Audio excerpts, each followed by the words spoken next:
1959, Padre Pio, dans la solitude de sa cellule, convoqua 3 de ses frères capucins les plus intimes. Il ferma la porte, s'assit et prononça ces mots, chargés de gravité: ce que je vais vous confier ne doit jamais être répété. Pas maintenant. Le monde n'est pas prêt. Mais un jour, lorsque les signes seront là, quelqu'un devra parler. Cette nuit-là, Padre Pio leur révéla ce que la Vierge Marie, en personne, lui avait confié sur les temps de la grande tribulation, des prophéties si bouleversantes, si chargées d'une tristesse infinie, que ces 3 moines gardèrent de silence pendant des décennies. L'un d'eux, frère Modeste, finit par rompre ce serment, peu avant sa mort, en 1995, et ce qu'il révéla va changer votre compréhension de l'époque dans laquelle nous vivons. Mais avant d'aller plus loin, il est essentiel que vous compreniez une chose. Padre Pio n'était pas un visionnaire ordinaire. Il n'était pas quelqu'un qui se laissait aller à l'imagination ou qui interprétait de simples rêves. Il avait une connexion directe, physique, tangible, avec le monde spirituel. Les stigmates sur ses mains et ses pieds en étaient la preuve indéniable. Le parfum de rose, qui l'accompagnait souvent, était un signe de la présence de Marie à ses côtés. Et surtout, il avait le don de voir l'invisible. Il voyait les âmes des défunts. Il voyait les anges. Il voyait les démons. Et oui, il voyait Marie elle-même, qui lui rendait visite régulièrement pour lui confier des messages destinés à l'humanité. La première fois que Marie parla à Padre Pio des temps de la grande tribulation, c'était en 1917, l'année même des apparitions de Fatima. Ce n'était pas une coïncidence. Marie avait un plan. À Fatima, elle révélait les 3 secrets aux enfants, mais à San Giovanni Rotondo, elle révélait quelque chose de différent, quelque chose de complémentaire, comme si Fatima était la version publique, et ce que Padre Pio recevait était la version complète, celle que le monde n'était pas prêt à entendre. Cette nuit de 1917, Marie apparut à Padre Pio, dans sa cellule. Elle était vêtue de blanc, comme toujours, mais son visage était grave. Padre Pio raconta plus tard qu'il ne l'avait jamais vue aussi sérieuse. Elle lui dit: « Mon fils, le monde entre dans une période de grande épreuve. Ce que tu vas voir, dans les années qui viennent, n'est que le début. 2 grandes guerres viendront d'abord, puis une période de paix relative. Mais cette paix sera trompeuse, elle endormira les âmes. Et quand elles se réveilleront, il sera presque trop tard. Pensez à cela. » En 1917, Marie annonçait déjà, à Padre Pio, les 2 guerres mondiales et la période de paix qui suivrait. Cette paix relative que nous avons connue depuis 1945, avec, bien sûr, des conflits locaux, mais pas de guerre mondiale. Marie disait que cette paix endormirait les âmes. Et regardez autour de vous. Aujourd'hui, les chapelles se désertent. La foi s'éteint. Les gens vivent comme si Dieu n'existait pas. Exactement ce que Marie avait prédit. Mais ce n'était que le premier avertissement. Le plus troublant était encore à venir. En 1947, après la Seconde Guerre mondiale, Marie est revenue vers Padre Pio avec un message encore plus précis. Elle lui a montré des visions, pas simplement des paroles, mais des images. Padre Pio décrivit ces visions à frère Modeste. Des années plus tard, il dit: « J'ai vu des chapelles désertées, des croix retirées des places publiques, des prêtres persécutés, non pas par des étrangers, mais par leurs propres frères. J'ai vu le souffle de l'ennemi entrer dans le temple de Dieu. » Cette dernière phrase est particulièrement frappante, car le pape Paul VI utilisa exactement les mêmes mots. En 1972, le souffle de l'ennemi est entré dans le temple de Dieu. Padre Pio avait vu cela, 25 ans avant que le pape ne le dise publiquement. Mais attendez, ce n'est pas tout, car Marie a aussi montré à Padre Pio les signes spécifiques qui précéderaient le temps de la grande tribulation. Le premier signe, selon Padre Pio, serait la confusion dans l'Église elle-même. Marie lui a dit « Quand tu verras les bergers se combattre entre eux, quand tu verras des doctrines contraires enseignées comme si elles étaient vraies, quand tu verras le troupeau se disperser, parce que les bergers ne s'entendent plus, sache que le temps approche. » Padre Pio, qui est mort en 1968, a vu le début de cette confusion après le Concile Vatican II, mais il savait que ce n'était que le commencement. Il disait que la confusion irait en s'aggravant, jusqu'à ce que même les élus soient tentés de douter. Le deuxième signe serait l'apostasie généralisée. Marie a expliqué à Padre Pio que dans les derniers temps, des nations entières qui avaient été catholiques pendant des siècles abandonneraient la foi. Elle a mentionné spécifiquement le vieux continent. Elle a dit « L'Europe, qui a été le cœur de la chrétienté, deviendra froide et morte spirituellement. Les cathédrales seront vides ou transformées en musées. Les jeunes ne connaîtront plus le nom de Jésus, et ceux qui parleront encore de Dieu seront considérés comme fous ou dangereux.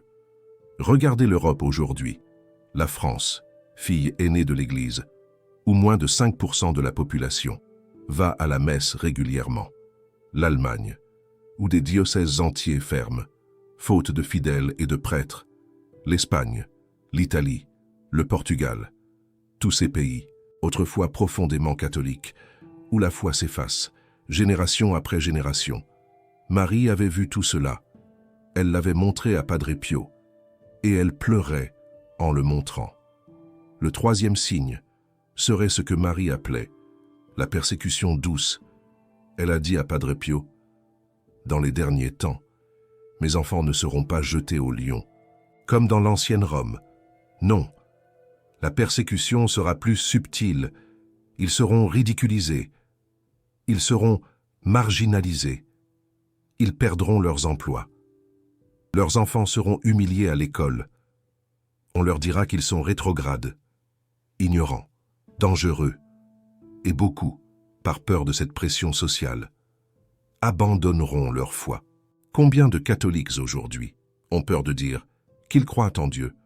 Combien cachent leur foi par peur du jugement de leurs collègues, de leurs amis, de leur propre famille? C'est exactement ce que Marie avait prédit. Mais il y a un quatrième signe, et celui-ci est le plus troublant de tous. Marie a dit à Padre Pio qu'avant la fin, il y aurait une grande tromperie, une tromperie si habile que même les catholiques les plus fervents pourraient tomber dedans.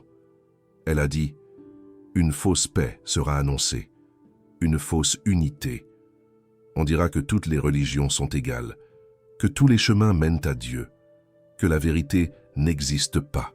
Et beaucoup accepteront ce mensonge parce qu'il est confortable, parce qu'il évite les conflits, parce qu'il permet de vivre, sans se poser de questions difficiles. » Padre Pio a commenté cette vision en disant « Le diable est intelligent. Il ne vient plus avec des cornes et une queue. Il vient avec un sourire et un message de tolérance. Mais cette tolérance est un poison qui tue l'âme doucement. » Maintenant, vous vous demandez peut-être si tout cela est vrai. Pourquoi Marie a-t-elle confié ses révélations à Padre Pio plutôt qu'aux autorités de l'Église? C'est exactement ce que Padre Pio a demandé à Marie, et sa réponse était troublante. Elle lui a dit « Les autorités de l'Église sont aussi sujettes aux tentations que les autres hommes. Certains écouteront, beaucoup n'écouteront pas. Certains préféreront le confort du silence à l'inconfort de la vérité. Toi, mon fils, tu es un témoin. Tu n'as pas de pouvoir politique dans l'Église. Tu n'as que tes stigmates et ta souffrance. Et c'est pourquoi je te confie ces choses. Parce que ceux qui souffrent avec le Christ sont les plus dignes de confiance. » Padre Pio a porté ces révélations comme un fardeau pendant toute sa vie. Il ne pouvait pas tout dire.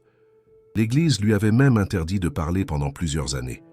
Mais il transmettait ce qu'il pouvait à ceux qui venaient le voir, souvent de manière indirecte, à travers des conseils spirituels, des avertissements, des paroles prophétiques qui ne prenaient leur sens que des années plus tard, en 1960. Marie est venue une nouvelle fois vers Padre Pio, avec un message spécifique concernant le troisième secret de Fatima. Ce secret devait être révélé cette année-là, par le pape Jean XXIII, mais il ne l'a pas été. Le pape a lu le secret et a décidé de ne pas le rendre public.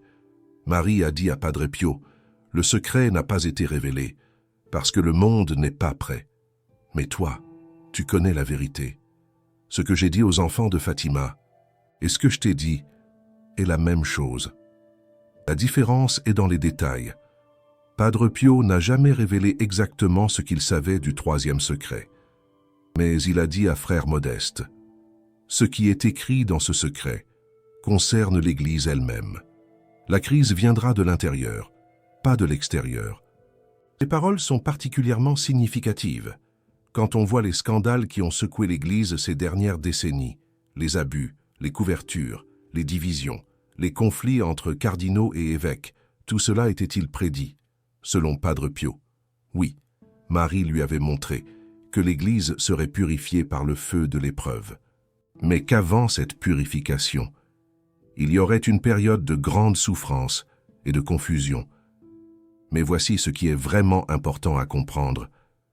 Marie n'a pas révélé ces choses à Padre Pio pour nous faire peur. Elle les a révélées pour nous préparer. Il y a une différence énorme entre les deux. Padre Pio a insisté sur ce point.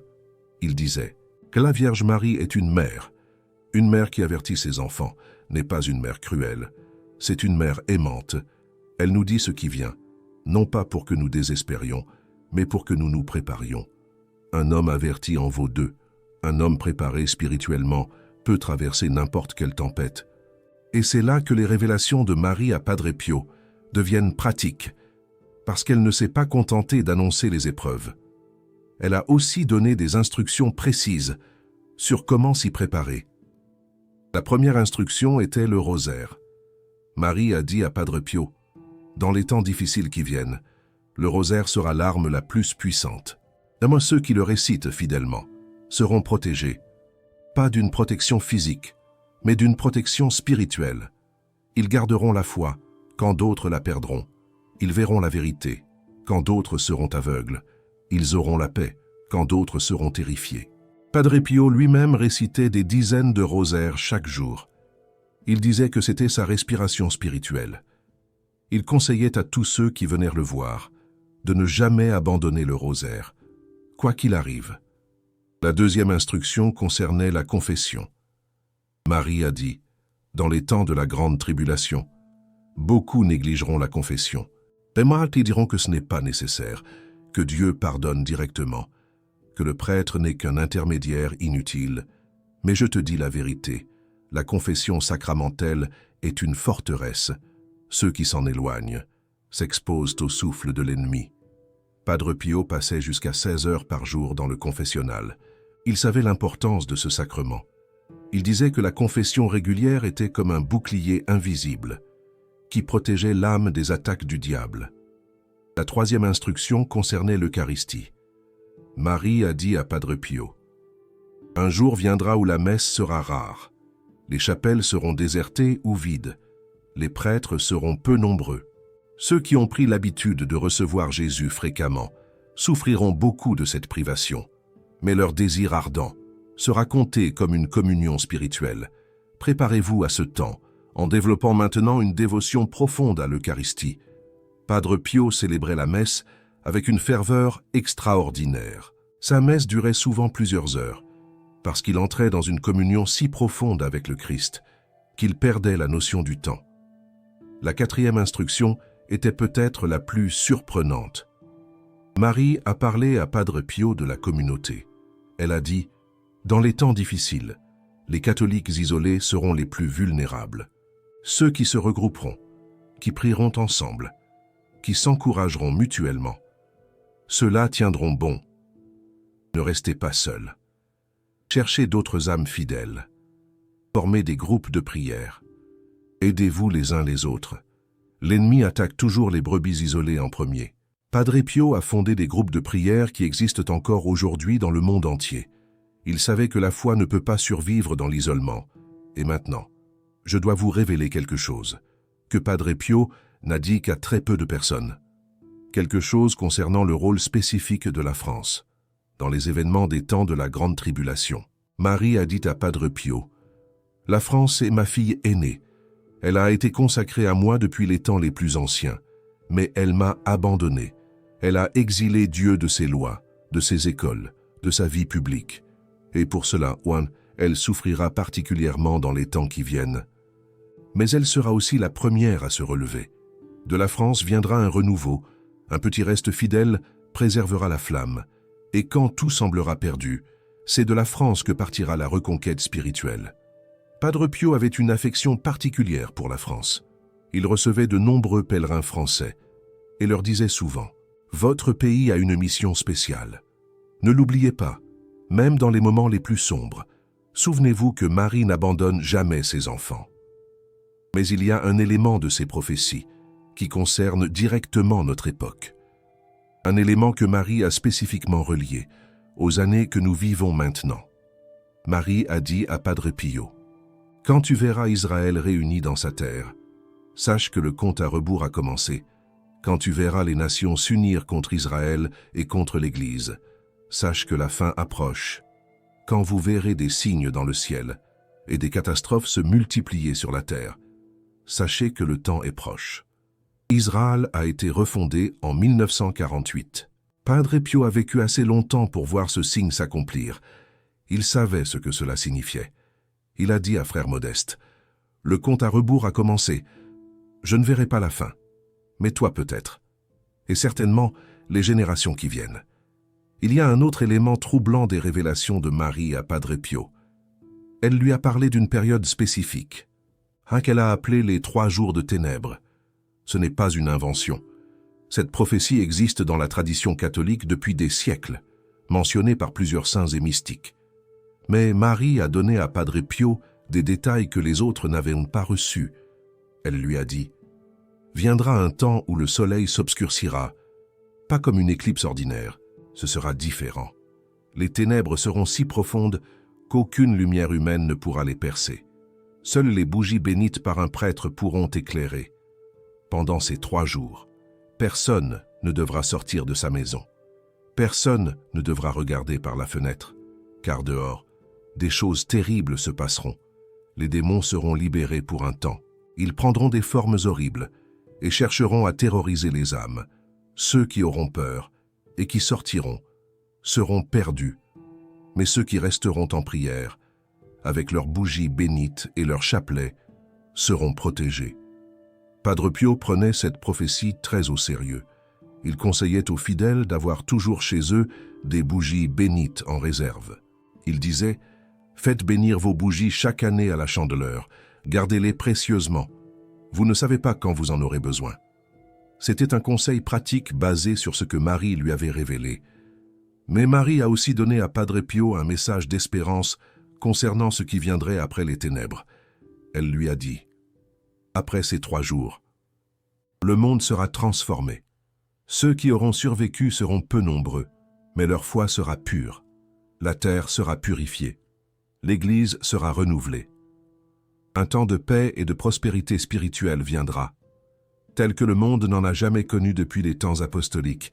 Ce sera le triomphe de mon cœur immaculé que j'ai promis à Fatima. » Padre Pio pleurait souvent quand il parlait de cette période de tribulation, mais il pleurait aussi de joie quand il évoquait ce qui viendrait ensuite. Il disait « Ne regardez pas seulement les ténèbres qui viennent, regardez la lumière qui suivra. C'est pour cette lumière que nous traversons les ténèbres. C'est pour cette victoire que nous endurons le combat. » Un autre aspect des révélations que Padre Pio a reçues concernait le rôle de certaines âmes dans ces temps difficiles. Marie lui a dit « J'ai préparé des âmes spéciales pour ces temps, des âmes cachées, inconnues du monde, mais puissantes en prière. Ces âmes seront comme des phares dans la tempête. Elles guideront les autres vers le port. Certaines d'entre elles sont déjà nées. D'autres naîtront dans les années qui viennent. Toi, tu ne les connaîtras pas toutes, mais tu en formeras quelques-unes. » Padre Pio a effectivement formé des disciples spirituels tout au long de sa vie. des hommes et des femmes qu'il a guidés personnellement dans les voies de la prière et de la mystique. Certains sont devenus célèbres, d'autres sont restés inconnus, mais tous ont reçu de lui cette mission, préparer les autres aux temps difficiles et maintenir la flamme de la foi vivante. Il y a aussi une prophétie concernant le pape que Marie a confiée à Padre Pio. Elle lui a dit, dans les derniers temps, le pape sera persécuté comme jamais auparavant, non seulement de l'extérieur, mais de l'intérieur. Des cardinaux se dresseront contre lui, des évêques le trahiront. Il sera comme le Christ au jardin de Gethsémani, abandonné par ses propres apôtres. Mais il restera fidèle, et sa fidélité sera sa couronne. Cette prophétie a pris un sens nouveau pour beaucoup de catholiques ces dernières années. Les divisions au sein de l'Église, les critiques publiques contre les papes, les conflits entre différentes factions, tout cela semble correspondre à ce que Marie avait annoncé. Padre Pio avait aussi reçu des messages concernant les jeunes. Marie lui a dit, « Les jeunes des derniers temps seront particulièrement attaqués. L'ennemi sait que s'il capture les jeunes, il capture l'avenir. Il les corrompra par la technologie, par les images impures, par les mensonges sur l'amour et la famille. Beaucoup seront perdus. Mais il y aura aussi parmi les jeunes des saints extraordinaires, des âmes qui résisteront à toutes les tentations et qui brilleront comme des étoiles dans la nuit. Priez pour les jeunes. Formez-les. Ne les abandonnez pas. » Quand Padre Pio voyait des jeunes gens venir en confession, il était souvent particulièrement attentif. Il savait les batailles qu'ils menaient, il savait les pièges qui les attendaient, et il leur donnait des conseils spécifiques pour survivre spirituellement dans un monde de plus en plus hostile à la foi. Maintenant, je dois vous révéler quelque chose d'extrêmement important. Quelque chose que Marie a dit spécifiquement à Padre Pio concernant notre génération. Marie lui a dit, « La génération qui verra tous ces signes sera la génération décisive. C'est elle qui vivra le passage des ténèbres à la lumière. C'est elle qui devra faire le choix final, avec Dieu ou contre Dieu. Il n'y aura pas de milieu. Ceux qui essaieront de rester neutres seront emportés. Seuls ceux qui choisiront clairement Dieu seront sauvés. » Padre Pio commentait souvent cette parole de Marie. Il disait, « Le temps de la tiédeur est terminé. » L'Apocalypse parle de ceux qui ne sont ni chauds ni froids. Dieu les vomira de sa bouche. Dans les temps qui viennent, il faudra être totalement pour Dieu ou totalement contre. C'est un choix radical, mais c'est le seul choix qui compte. Cette radicalité effraie beaucoup de gens. Nous vivons dans un monde qui valorise le compromis, la nuance, le juste milieu. Mais Marie a averti Padre Pio que dans les derniers temps, ces compromis ne seraient plus possibles. Le diable forcera chacun à choisir son camp. Et ceux qui n'auront pas choisi Dieu clairement se retrouveront, parfois sans le vouloir, dans le camp opposé. Il y a aussi un message spécifique que Marie a donné à Padre Pio concernant la prière dans les derniers temps. Elle lui a dit, « Quand les chapelles seront désertées, quand les prêtres seront rares, quand la messe sera difficile à trouver, mes enfants devront se souvenir que la prière personnelle a une puissance immense.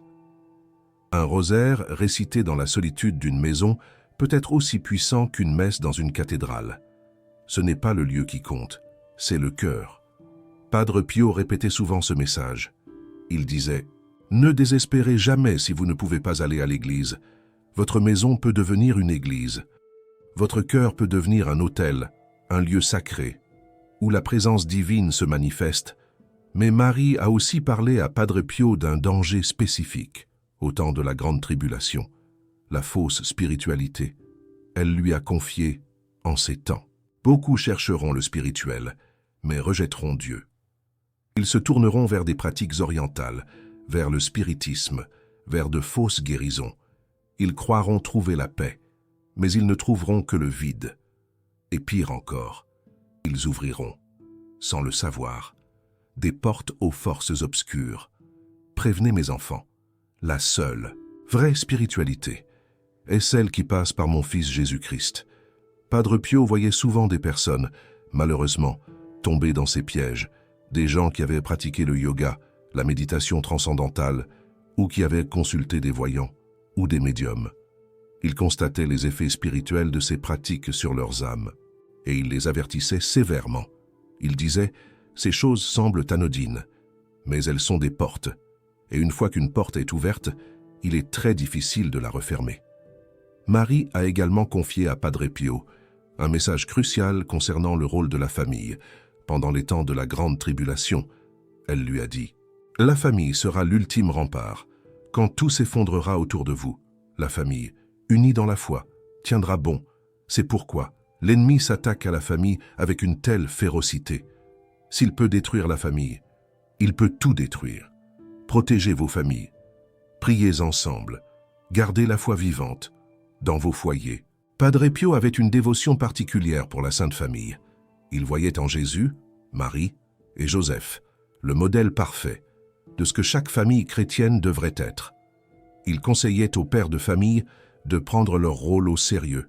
Il leur disait « Vous êtes le prêtre de votre maison. C'est à vous de guider votre famille dans la prière. Ne déléguez pas cette responsabilité. Si vous ne guidez pas votre famille vers Dieu, qui le fera? Maintenant, je veux vous parler d'un aspect des révélations de Marie, qui est particulièrement encourageant. Marie a dit à Padre Pio « Dans les temps les plus sombres, je serai plus présente que jamais. Mes apparitions se multiplieront. Mes signes seront nombreux. Ceux qui m'invoqueront me trouveront toujours prête à les aider. Je suis la mère de l'Église, et je n'abandonnerai jamais mes enfants. Même quand tout semblera perdu, levez les yeux vers moi, je serai là. » Cette promesse était très chère à Padre Pio. Il disait « Marie est notre espérance. Dans les moments les plus difficiles de ma vie, quand les démons m'attaquaient, quand l'Église me persécutait, quand mon corps souffrait des stigmates, c'est vers Marie que je me tournais, et elle ne m'a jamais abandonné. Elle ne vous abandonnera pas non plus. » Padre Pio a aussi reçu des révélations sur ce qu'il appelait les âmes victimes. Marie lui a dit « En ces temps, certaines âmes seront appelées à souffrir de manière particulière. Elles offriront leur souffrance pour le salut des autres. Ces âmes victimes seront peu nombreuses, mais leur rôle sera crucial. Leur souffrance, unie à celle de mon Fils, rachèteront beaucoup d'âmes qui autrement seraient perdues. » Padre Pio lui-même était une de ces âmes victimes. Ses stigmates, sa souffrance constante, ses combats contre le souffle de l'ennemi, tout cela était offert pour le salut des autres. Il acceptait cette mission avec courage. Il disait « Si ma souffrance peut sauver ne serait-ce qu'une seule âme, elle en vaut la peine. » Il y a aussi un élément des révélations de Marie que je n'ai pas encore mentionné. C'est peut-être le plus mystérieux de tous. Marie a parlé à Padre Pio d'un événement qu'elle a appelé l'avertissement. Elle lui a dit « Avant le temps de la grande tribulation, il y aura un moment où chaque âme humaine sur terre verra l'état de son âme, tel que Dieu le voit. Car ce sera comme un jugement anticipé. Chacun verra ses péchés, ses vertus, tout. Pour certains, ce sera une grâce de conversion. Pour d'autres, ce sera un choc si terrible qu'ils en mourront. Mais personne ne pourra dire qu'il n'a pas eu une chance de se repentir. » Padre Pio décrivait cet événement avec une certaine crainte. Il disait « Ce moment sera terrible et merveilleux en même temps. Terrible pour ceux qui vivent dans le péché, sans s'en rendre compte. Merveilleux pour ceux qui cherchent sincèrement Dieu, mais doutent parfois de leur salut. En un instant, tous sauront exactement où ils en sont avec Dieu. » Cette prophétie existe aussi dans d'autres apparitions mariales, notamment à Garabandal, en Espagne. Mais ce que Marie a dit à Padre Pio contenait des détails supplémentaires. Elle lui a dit quand cet avertissement viendrait. Mais Padre Pio n'a jamais révélé cette date. Il a simplement dit « C'est plus proche que les gens ne le pensent. Préparez vos âmes maintenant. Ne remettez pas à demain. » Marie a aussi parlé à Padre Pio de ce qu'elle appelait le grand miracle. Elle lui a dit « Après l'avertissement, il y aura un temps de choix. Les âmes devront décider de se convertir, ou non. Puis viendra un grand miracle, visible pour le monde entier. Ce miracle aura lieu à un endroit spécifique. Ceux qui le verront seront guéris dans leur corps et dans leurs âmes. Et un signe permanent restera pour les générations futures. » Padre Pio ne parlait presque jamais de ce miracle. Mais quand on lui demandait si cela arriverait de son vivant, Il répondait « Non, mais ceux qui vivent aujourd'hui pourraient le voir. » Certains interprètes de ces paroles pensent qu'il parlait de notre génération. Il y a aussi une révélation concernant ce qui arrivera après le miracle. Si les hommes ne se convertissent pas, Marie a dit à Padre Pio, « Si après l'avertissement et le miracle, l'humanité refuse toujours de se convertir, alors viendra le châtiment. Ce sera une purification par le feu, pas nécessairement un feu physique, mais un feu de tribulation, qui consumera tout ce qui n'est pas de Dieu. Seuls ceux qui auront choisi Dieu survivront à cette purification. » Padre Pio commentait ces prophéties avec un mélange de tristesse et d'espérance. Il disait « Dieu ne veut pas punir, il veut sauver. C'est pourquoi il envoie tous ces avertissements, toutes ces grâces, toutes ces occasions de conversion. Le châtiment n'arrivera que si nous refusons toutes les autres options. Et même alors, ce sera un acte d'amour, pas de colère. Dieu purifie ce qu'il aime. » Marie a également confié à Padre Pio des messages concernant des pays spécifiques et leur destinée, dans les événements des temps de la Grande Tribulation. Elle lui a parlé de l'Amérique, qu'elle appelait la nation qui aurait pu être sainte. Elle a dit « L'Amérique a été bénie plus que beaucoup d'autres nations, mais elle a gaspillé ses bénédictions. Elle a exporté le péché dans le monde entier. Elle devra rendre des comptes pour cela. Mais il y a encore en Amérique des âmes fidèles, des priants, des intercesseurs. Pour eux, je retiendrai le bras de mon fils, aussi longtemps que possible. » Padre Pio recevait beaucoup de pèlerins américains. Il les traitait avec un mélange d'affection et de sévérité. Il leur disait souvent « Votre nation a une mission, mais elle s'est égarée. Priez pour votre pays. Faites pénitence pour ses péchés. Vous pouvez encore changer le cours des événements. » Marie a aussi parlé de la Russie à Padre Pio, reprenant ce qu'elle avait dit à Fatima. Elle a dit « La Russie est l'instrument de ma victoire ou de ma défaite temporaire. Si elle est consacrée à mon cœur immaculé comme je l'ai demandé, elle deviendra un instrument de grâce. Sinon, elle continuera à répandre ses erreurs dans le monde. » Padre Pio attendait avec anxiété cette consécration. Quand on lui demandait si elle avait été faite correctement, il répondait « Pas encore de la manière que Marie a demandé. Mais priez, tout peut encore changer. » Ces révélations sur les nations montrent que Marie voit l'histoire à une échelle que nous ne pouvons pas imaginer. Elle voit le passé, le présent et l'avenir. Elle voit les choix des hommes et leurs conséquences. Et elle intervient constamment pour guider, avertir, protéger. Padre Pio disait « Marie est la reine du temps et de l'histoire. Rien n'échappe à son regard. Et elle fait tout ce qu'elle peut pour sauver ses enfants. Vous savez, en ce moment même où vous écoutez ces paroles, quelque chose se passe en vous. Vous n'êtes pas là par hasard. Ces révélations de Marie à Padre Pio vous sont destinées. Peut-être avez-vous senti un frisson en entendant certains passages. Peut-être avez-vous eu une intuition que ces temps approchent. Ce n'est pas votre imagination. C'est l'Esprit Saint qui vous parle. C'est Marie qui vous appelle. Padre Pio disait « Ceux qui sont destinés à comprendre comprendront. Les autres passeront à côté sans même s'en rendre compte. Si vous avez compris ce que je vous dis, c'est que vous avez été choisis pour comprendre. Et avec cette compréhension vient une responsabilité. Quelle est cette responsabilité? D'abord, vous préparez vous-même. Ensuite, aidez ceux que vous aimez à se préparer. Pas en semant la panique, pas en faisant peur, mais en partageant la vérité avec amour, en montrant l'exemple d'une vie de prière, en étant prêt à répondre quand on vous demandera pourquoi vous avez la paix alors que le monde est dans la tourmente. Si ce que vous avez appris aujourd'hui a touché votre cœur, si vous sentez que ces révélations de Marie et de Padre Pio peuvent transformer des vies, alors vous avez l'opportunité de faire partie de cette mission. Le bouton Super Thanks en dessous de cette vidéo n'est pas un simple bouton.